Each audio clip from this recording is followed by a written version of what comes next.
ప్రకటన గ్రంథం 6వ అధ్యాయం 12వ వచనం నుంచి 17వ వచనం వరకు ఉన్నది. ఆయన 6వ వచనం విప్పినప్పుడు నేను చూడగా పెద్ద భూకంపము కలిగెను. సూర్యుడు కమ్మలి వలె నలుపాయను, చంద్రబింబమంతయు రక్తవర్ణమాయను.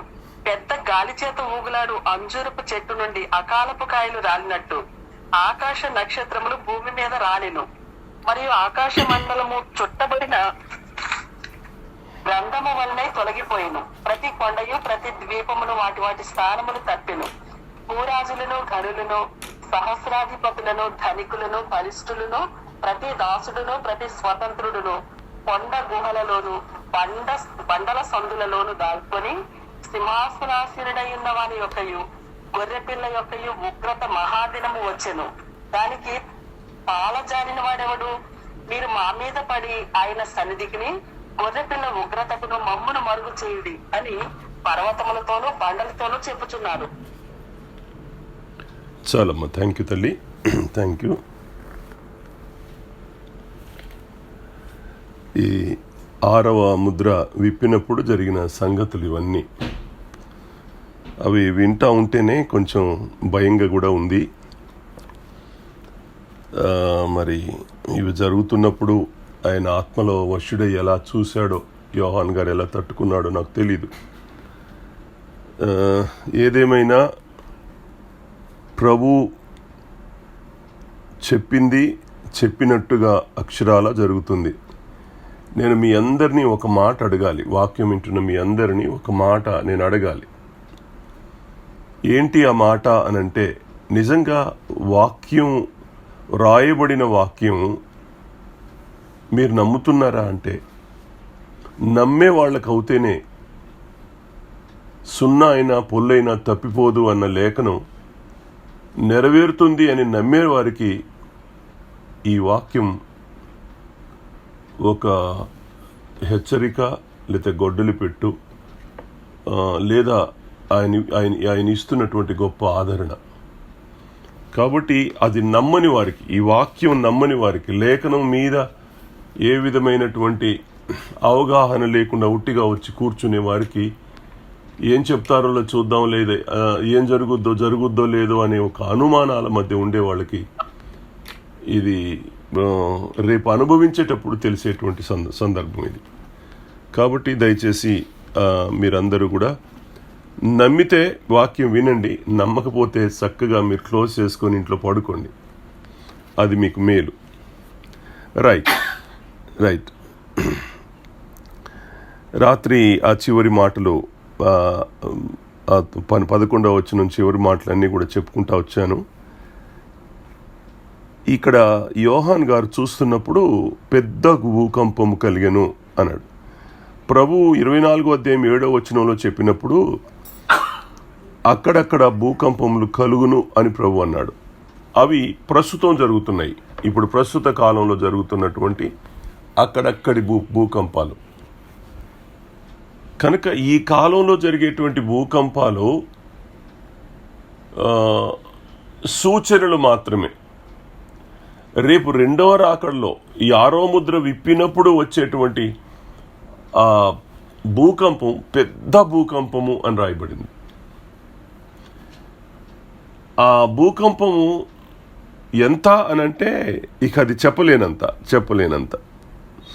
ఎందుకు అసలు భూమి మీదకి ఈ శాపం? భూమి ఎందుకు బద్దలు కావాలా? తప్పు చేసేది మనుషులు కదా, పాపం చేసేది మనుషులు కదా, భూమి ఏం చేసింది? భూమి మీదకి ఎందుకు ఈ శ్రమ అని ఆలోచిస్తూ కూర్చుంటే ఖచ్చితంగా భూకంపానికి, మనుషులకు, దేవుడు ఇచ్చినటువంటి శాపానికి ఖచ్చితమైనటువంటి లింకులు ఉన్నాయి.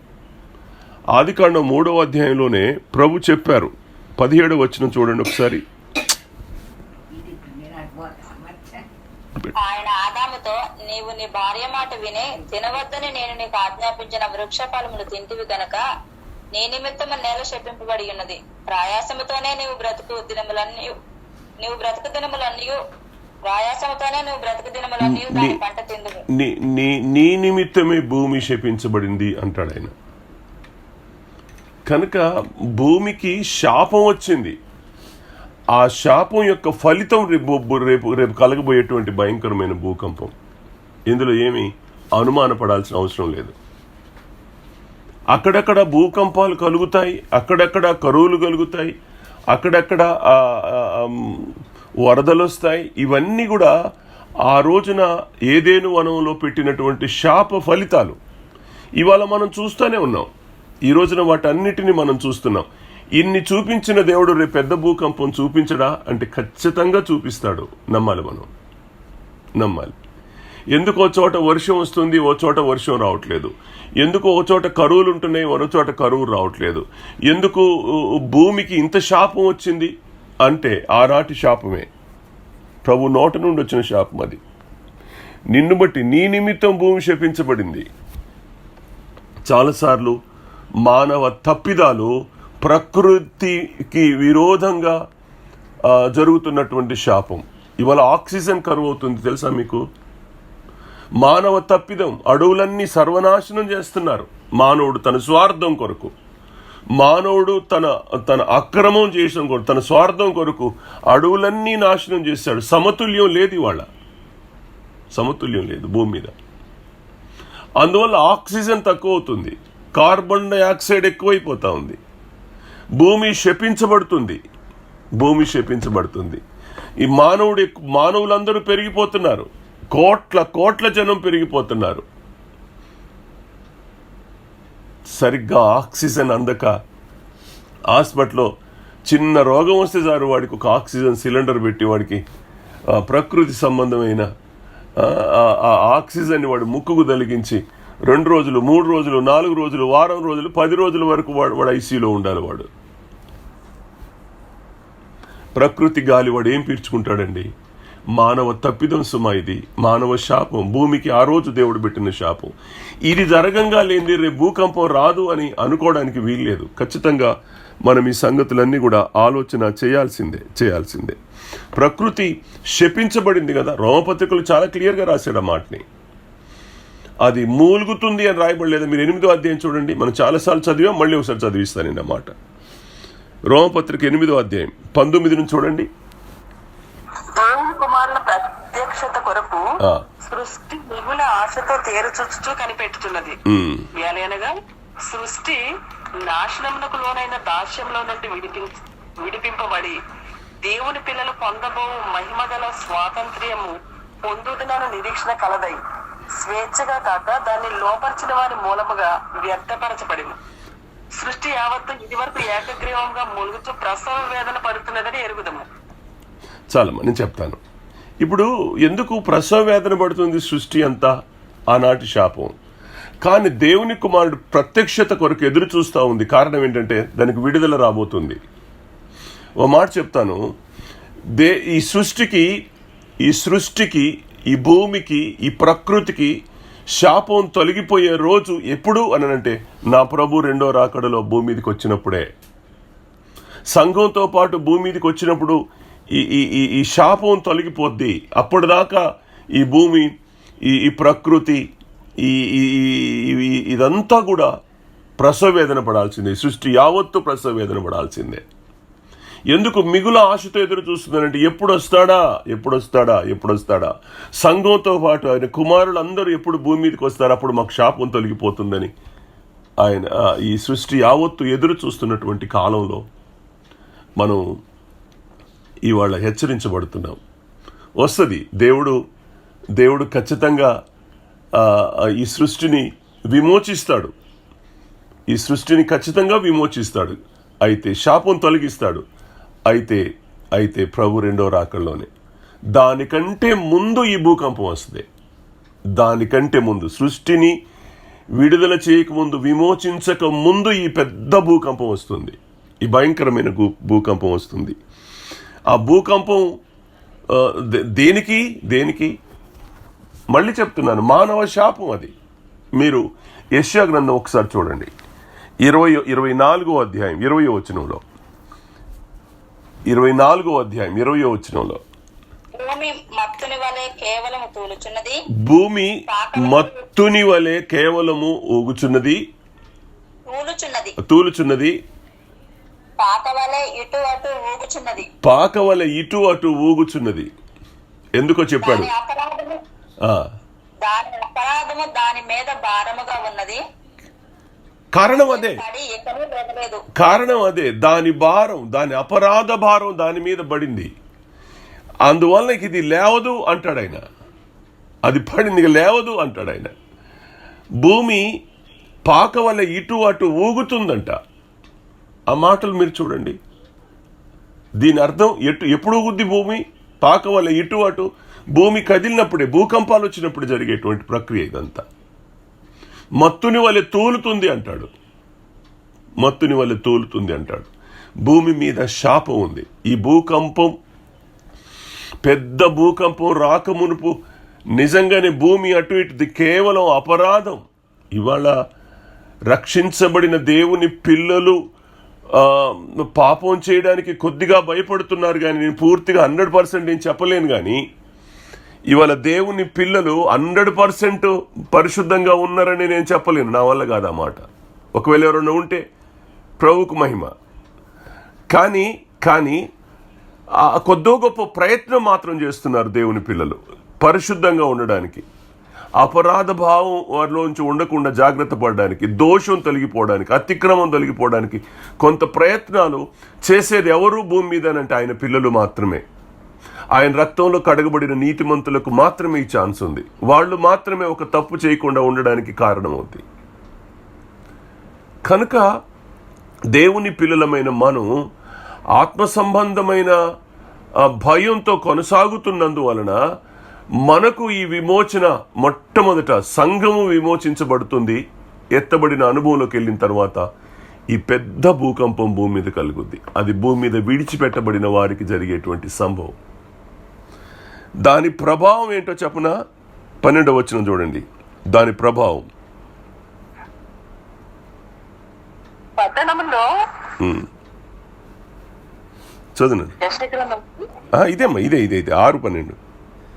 పట్టణం సూర్యుడు కంబలి వలె నలిపాయను. ఆయన 6వ ముద్రను విప్పినప్పుడు నేను చూడగా పెద్ద భూకంపము కలిగను. సూర్యుడు కంబలి వలె నలుపాయను, చంద్రబింబం అంతయు రక్తవర్ణమాయను. భూమి మీద నుంచి పైకి వెళ్ళింది. ఇప్పుడు భూమి మీద నుండి పైకి వెళ్ళింది. ఇప్పుడు చూడండి, ఇంత పెద్ద భూకంపం కలిగితే నేను అనుకుంటున్నాను, అవునో కాదో నాకు తెలియదు, కానీ ఇలాగ జరగాలని నేను అనుకోవట్లేదు. కానీ నా ఊహ, ఇది నా ఊహ మాత్రమే. ఇలాగే ఉంటుందని నేను అనుకోను. ఒక బాంబు వేస్తేనే దాని పొగలు ఆకాశాన్ని అంతా అంటుకుంటున్నాయి. మనం చూస్తున్నాం సినిమాలలో, వీటిల్లో మీరు చూడండి, ఓ భయంకరమైనటువంటి పొగలు వేస్తున్నాయి. అలాంటిది ఇంత పెద్ద భూకంపం కలిగితే భూమి బద్దలైపోతే ఈ భూమి మీద ఉన్నటువంటి ధూళి, ఇదంతా కలిపి ఆకాశం అంతా ఎత్తుకు ఎగిరిపోయి సూర్యుని నలిపెక్కేటట్టు చేసుద్దేమో. అందుకనే కంబలి వలె నలుపాయను, నల్లటి మేఘాల చేత సూర్యుడు కనబడడు, నలుపెక్కిపోతాడు. అంత పెద్ద భూకంపం అంటే మీరు ఆలోచించండి. అసలు ఊహలకు అందట్లా. సూర్యుడు నలిపెక్కటం ఏంటి? ఎందుకు సూర్యుడు నలిపెక్కుతాడు? సూర్యుని యొక్క స్వభావం నలిపెక్కే స్వభావం కాదే. చంద్రుడు వెలుగి ఒక మాంతాడా? అంటే ఈ భూకంపం యొక్క ప్రళయం, ఈ భూకంపం మీద వచ్చినటువంటి ఈ ప్రళయం యొక్క గాలి, ఆ లేచిన ధూళి, ఆ లేచినటువంటి ఈ డస్ట్ అంతా కూడా ఆకాశాన్ని కమ్మేస్తుంది. నీకు సూర్యుడు కనబడడు, చంద్రుడు కనబడడు.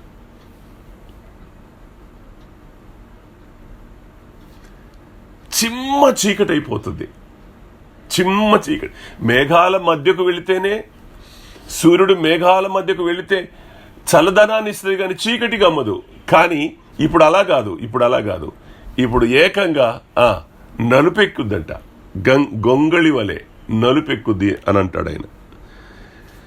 ఇవి కొత్త కాదు. ఇది ప్రజలకు ఆల్రెడీ ప్రభు చూపించాడు ఒకసారి. ఇది భూకంపం చేత కాదు, కానీ చూపించాడు దేవుడు. అలా చేశాడు. ఎలా చేశాడు చూడండి. ఐగుప్తు దేశంలో. నిర్గమకాండం 10వ అధ్యాయం 21వ వచనం. నిర్గమకాండం 10వ అధ్యాయం. అందుకు యెహోవా మోషేతో, ఆకాశం వైపు నీ చెయ్యి చాపుము, ఐగుప్తు దేశం మీద చీకటి, చేతికి తెలియనంత చిక్కని చీకటి కమ్ముననెను. ఆ వేళ భూకంపం లేదు. అంటే దేవుని అధికారం, దేవుని నోటి మాటకు ఉన్నటువంటి శక్తి, మోషే నీ చెయ్యి చాపు ఆకాశం వైపు, సూర్యుడు చిక్కటి చీకటితో కమ్మేసుకుంటాడు. 28వ వచనం చదువునాను. గనుక ఫరో, నా ఎదుట నుండి పొమ్ము, భద్రము సుమి, నా ముఖము ఇకను చూడవద్దు, నీవు నా ముఖమును చూచు దినమున మరణమవుదు అని అతనితో చెప్పెను. 3 రోజులండి, 3 రోజులు. ఆ చీకటికి ఈ చీకటికి తేడా ఉంటుంది. నేను చెప్తున్నాను, వినండి మీరు. ఆ ఐగుప్తులోకి వచ్చినటువంటి ఆ చీకటి ఐగుప్తు దేశమందంతటా ఉంది, కానీ గోషెను మీద లేదు. ఇశ్రాయేలు జనాంగం, యాకోబు పిల్లలు ఉన్నటువంటి గోషెనులో మాత్రం చీకటి లేదు, అక్కడ వెలుగుంది. ఐగుప్తీయుల ప్రాంతాలన్నీ కూడా చిమ్మటి చీకటితో నిండినాయి. ఓ వెలుగు ఆయన పిల్లల మీద ప్రసరించబడింది. సూర్యుని యొక్క వెలుగు గోషెన్లో ఉన్నటువంటి ఆయన పిల్లల మీద ఉంది. అదైన మహా కనికరానికి గుర్తు, ఆయన కృపకు గుర్తది. దేవుని పిల్లల్ని ఈ రోజు కూడా అలాగే, ఈ రోజు కూడా అదే చేస్తాడు. ఇప్పుడు అలా కాదు, ఇప్పుడు మొత్తం దేశమంతా సర్వనాశనం అవుద్ది, ఎక్కడ నీకు చిమ్మ చీకటి కలదు. కారణం ఏంటి అని అంటే, సంఘం అప్పటికి ఎత్తబడుద్ది, ఆయన పిల్లలు ఎవరు ఉండరు భూమి మీద. కాబట్టి ఆయన కృప చూపించాల్సిన అవసరం లేదు. సంఘంతో పాటు కృప, సంఘంతో పాటు పరిశుద్ధాత్మ దేవుడు కూడా ఎత్తబడతారు కనుక, పరిశుద్ధాత్మ దేవుడు భూమి మీద ఉండడు, కృప భూమి మీద ఉండదు, సంఘము ఉండదు. కాబట్టి ఆయన కృప చూపించాల్సినటువంటి అవసరమే లేదు భూమి మీద. అంత భయంకరమైన చిమ్మ చీకటి అలుముకొని ఉంటుంది అసలు. కాబట్టి దయచేసి ఈ మాటలు ఏదో జరుగుతుంది అని నేను భయపెట్టడం కొరకు నేను చెప్పడం లేదు, కానీ వాక్యం చెప్తుంది కనుక నేను చెప్తున్నాను. వాక్యం ఏది చెప్తుందో ఆ రోజున ఐగుప్తు గడగడలాడటానికి కారణం ఏంటి? 28 వచ్చినా సరే, బాబు తీసుకెళ్ళరా బాబు, నీ దండం పెడతా, తీసుకెళ్ళరా బాబు అన్నాడు అదే ఫరో. 3 రోజులు చిమ్మ చీకటి అలుముకోగానే భయం వేసింది ఫరోకి. ఫరో గడగడలాడిపోయాడు, వణికిపోయాడు.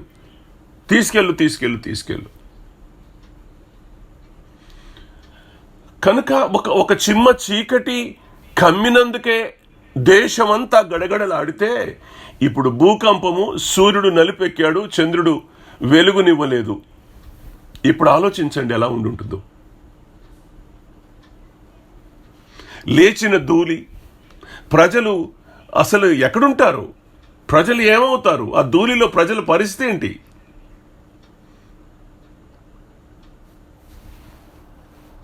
మట్టి లారీలు మన బజారు గుండా వెళితేనే ఇల్లంతా దుమ్ము బట్టి చీచీ అని మనం కొట్టుకుంటామే. ఏంటి ఇదంతా? ఏం జరుగుద్ది రేపు? నీకు కూర్చోడానికి కూడా అవకాశం ఉండదు, గాలి పీల్చుకోవడానికి అవకాశం ఉండదు. నీ నాసికారంధ్రాలకి బూడిద పోతుంది, మట్టి ఆ డస్ట్ అంతా నీ నాసికారంధ్రాలు పూచుకొని నీ లంగ్స్ దెబ్బతింటాయి, క్యాన్సర్ వస్తుంది, ఏమొస్తుందో చెప్పలేను. ఊపిరి పీల్చుకోవడానికి నీకు దారి కనబడదు. అంత భయంకరమైనటువంటి శ్రమలు ఏర్పడతాయి. ప్రభు చెప్పాడు 27వ అధ్యాయంలో, సిలువకి ఎక్కినప్పుడు, ప్రభు వారు సిలువకి ఎక్కినప్పుడు జరిగినటువంటి ఆ సంఘటన కూడా అదే మనకు కనబడుద్ది. మీరు చూడండి 47వ వచనంలో, మత్తయి సువార్త 27వ అధ్యాయం 47వ వచనంలో, అక్కడ కూడా 3 గంటల సేపు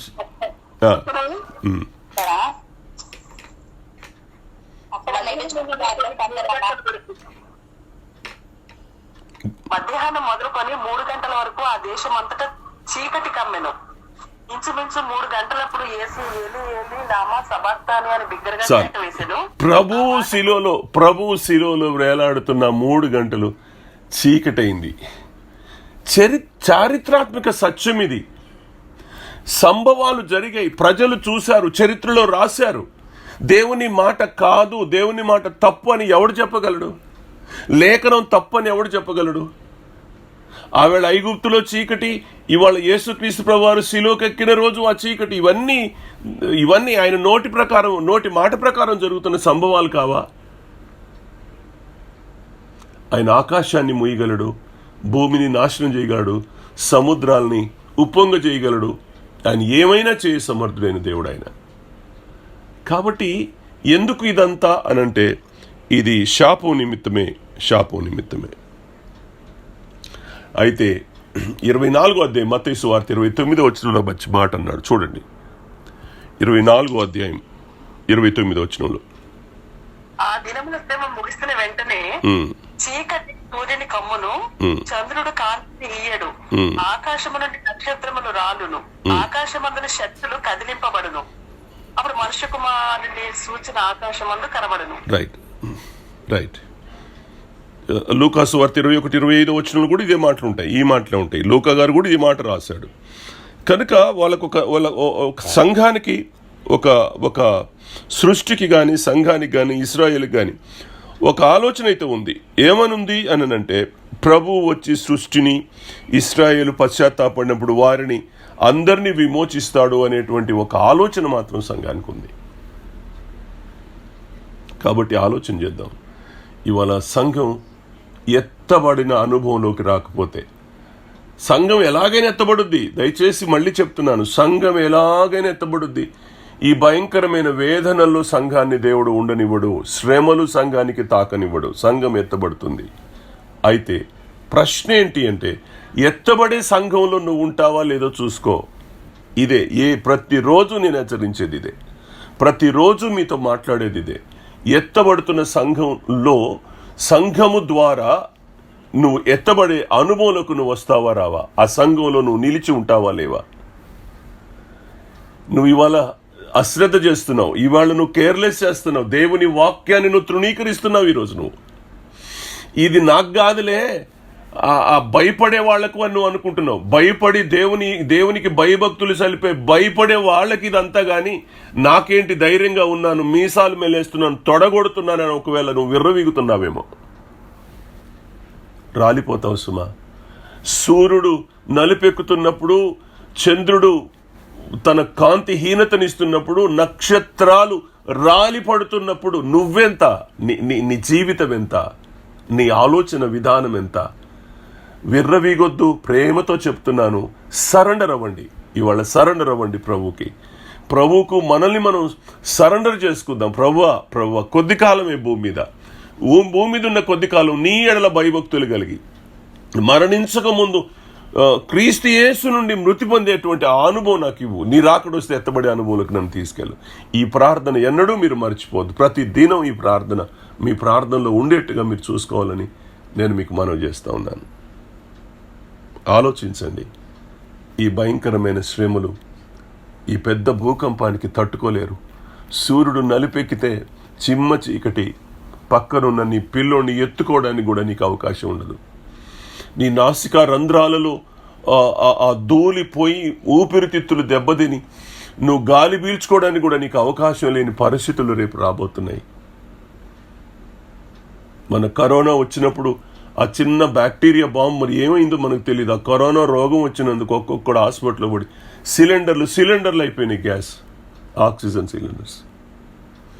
దేవుడు మహాకృప మనల్ని ఆ ఊబిలోకి వెళ్లకుండా దేవుడు తప్పించి మహాకనికరం మన పక్షంగా చూపించాడు. గాలి ఆడకపోతే నీ పరిస్థితి ఏంటి? నీ బిడ్డల పరిస్థితి ఏంటి? నీ కుటుంబ పరిస్థితి ఏంటి? ఇవాళ విలవిళ్ళు ఆడుతున్నావే నీ బిడ్డల కొరకు, ఆ వేళ ఇంకా ఏమవుద్ది? కనుక నువ్వు నీ బిడ్డలు క్షేమంగా ఉండాలంటే నీ ఇంట్లో రక్షణ, నీ ఇంట్లో మారు మనసు, నీ ఇంట్లో నీతిగల ఆత్మీయ కార్యాలు జరుగుతూ ఉంటే నీకు ఆశీర్వాదకరంగా ఉంటుంది. దేవుడు ఎన్నో మేళ్లు చేస్తున్నాడు. కనీసం కృతజ్ఞత చూపించలేని వాళ్ళు, డబ్బు వస్తే చాలు ఆ డబ్బుని ఎలా ఖర్చు పెట్టుకోవాలని అనుకుంటారే కానీ కృతజ్ఞత అనేది లేని వాళ్ళు ఎంతమంది. తలలు వంచండి, ప్రార్థన చేసుకుందాం.